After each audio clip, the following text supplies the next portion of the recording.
is the Celebrity Afterlife Report podcast.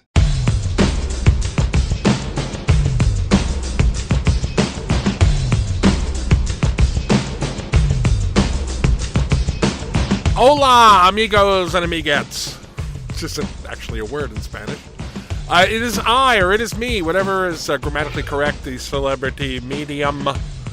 Here with another edition of the Celebrity Afterlife Report, the only show on the internet that gives you the up-to-the-minute gossip about all your favorite deceased celebs. We've got some new arrivals, kind of big names. And yes, we've got some follow-ups to stories I've been trying to avoid for the past few weeks. But these are kind of big changes, so they're unavoidable.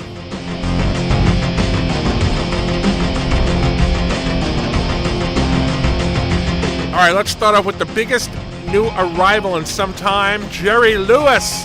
He just arrived in the next world, as you would expect. Big crowd on hand to greet him, according to my sources. And who was there?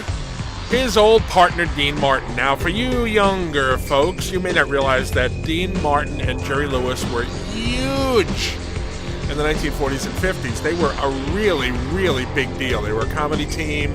And they performed in nightclubs, and then they moved to movies. They made, I think, 16 movies together before they parted ways in 1956. And they were gigantic stars. Well, anyway, they hadn't seen each other in some time, and they had a really nice reunion on the arrival stage for celebrities there in the next world. And they were joking around on stage to the delight of the crowd. And they kind of hinted that maybe they'd work together again in the near future, although I can't imagine how they would know what that's going to be since Jerry just got there. But I should note that you have to remember these guys come from a different time, so they were kind of horsing around, and apparently they used some ethnic slurs to refer to each other. And, well, I guess most people kind of took it for what it was, that it was just joking around, but I guess a few people were kind of taken aback by it because the stuff they were calling each other was not exactly politically correct. But this is something they did when they were on the earthly plane. I know there's at least one video you can find on YouTube where they were recording a commercial for one of their movies, and they were horsing around and they were calling each other, you know, insulting each other and calling each other names. It doesn't mean anything, but it's just not, you know, people kind of frown on that sort of thing in today's climate. Anyway, they were very, very well received. They seemed real happy. They left the stage together. Seen backstage, Johnny Carson, Ed McMahon, and a lot of other old friends of Jerry's, I'm told. And I'm sure some friends of Dean's were there too. So maybe we'll hear more from them in the near future. We'll see.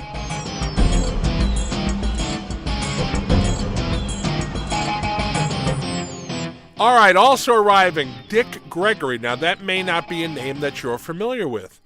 Dick Gregory is a black guy. He was a comedian, and he was a civil rights activist, and he was a real groundbreaker. I mean, if you've seen any of Richard Pryor's stuff, you know, talking about race and you know, civil rights and race relations, well, Richard Pryor wouldn't have existed to do that act if Dick Gregory hadn't gone first. He really was very, very cutting edge for the day. And later in his life, he became something of a conspiracy theorist, and he was hawking something called the Bahamian Diet. And, you know, as far as conspiracy, you know, not all conspiracy theories are false necessarily, but he was kind of on the edge of, you know, being a little wacky. I'm told there was a sizable crowd. That was the term was used to describe it to me. I guess that means pretty good. He expressed his pleasure at being in the afterlife. And he said he hoped it was at least a little less racist than the earthly plane. And then he did some of his old comedy act to what I'm told was a very good response. If you have any interest in comedy or the history of comedy, you might want to check into Dick Gregory. I mean, he really was very, very important, especially to the black comedians who came after him. He was a really big deal. And it's good to see that he's happy in his new existence.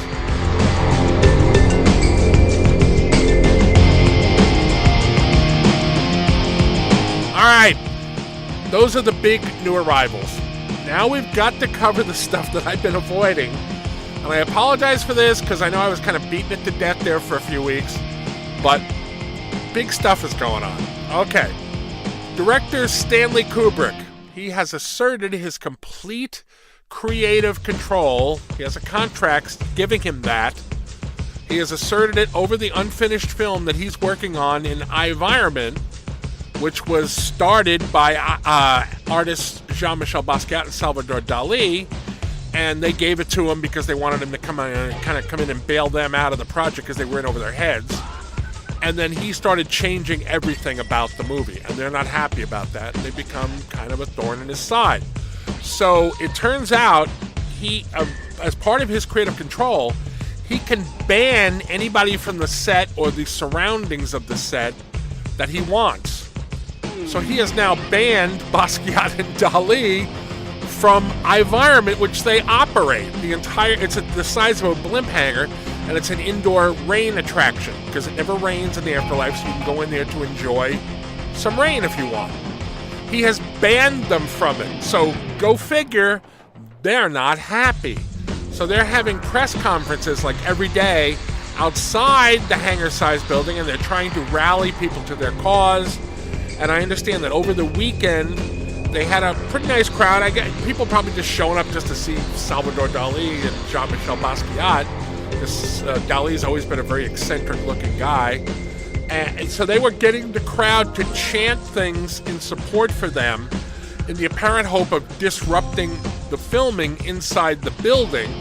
But my sources say it didn't do any good because the building is apparently about 300 yards long. It's a gigantic building. And it's 300 yards long. And the set is at one end of it, and I guess the crowd outside was at the other end, so they just simply couldn't hear it on the movie set, so it just didn't accomplish anything at all. But apparently they're going to try to make as much trouble. But what's that going to accomplish? Kubrick has creative control. He's just as stubborn as they are. I don't see Kubrick giving in to their attempts to intimidate him at all. It ain't going to happen, boys. Just back off. Let him do his thing. This is my advice to them. If it's a success, then you can take the credit. You can say, well, this was our movie and we put it in motion. And if it fails, you go, he screwed it up. He took it away from us and changed everything. Either way, you win. So just, ease up. Not that they can hear me, but, for what it's worth.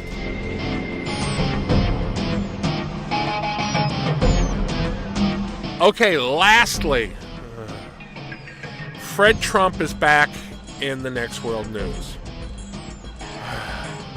You'll recall that he abandoned his little gated community that he had, his little racist enclave. He and Charles Lindbergh were running it. Yes, Charles Lindbergh, the first man to fly solo across the Atlantic Ocean, who was an actual Nazi sympathizer when he was on the earthly plane. They disappeared for the last, 3 or 4 months now? Okay, they're back in the news. They are holding rallies to support Fred's son, Donald Trump, the president. Now, this is another one of those things I don't get. Nothing in the afterlife directly affects what happens on the earthly plane. So what is the point of this? To me, this seems like an ego exercise. Like he's just determined to defend his son, just as his son is determined to defend himself no matter what he does or who he offends. Fred apparently just wants to rile people up. But they can't do it. It's impotent. They can't do anything that'll cause any change here on Earth. But they're having rallies, and they're getting crowds. They are actually getting crowds. And then they're getting counter-protesters. There haven't been any fights or anything. But it's just, I was told about this. I said, I don't get it. I just don't get the point of this. But that's what's going on. It's a big change in the story, so I needed to tell you about it. So now I've told you about it. And now hopefully next week we can move on to new, fresher, and more interesting stories.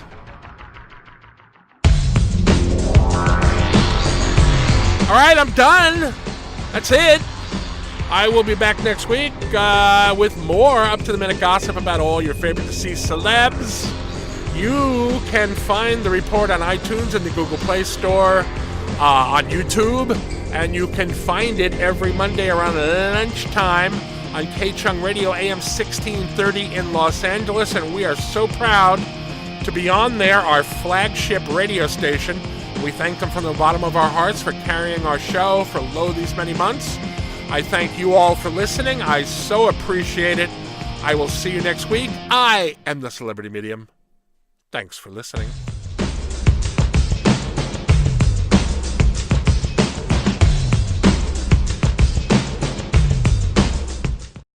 You've been listening to the Celebrity Afterlife Report podcast. To ask a question about your favorite deceased celebrity, call 818-3-MY-DREAM. 818-3-MY-DREAM. 818-369-3732.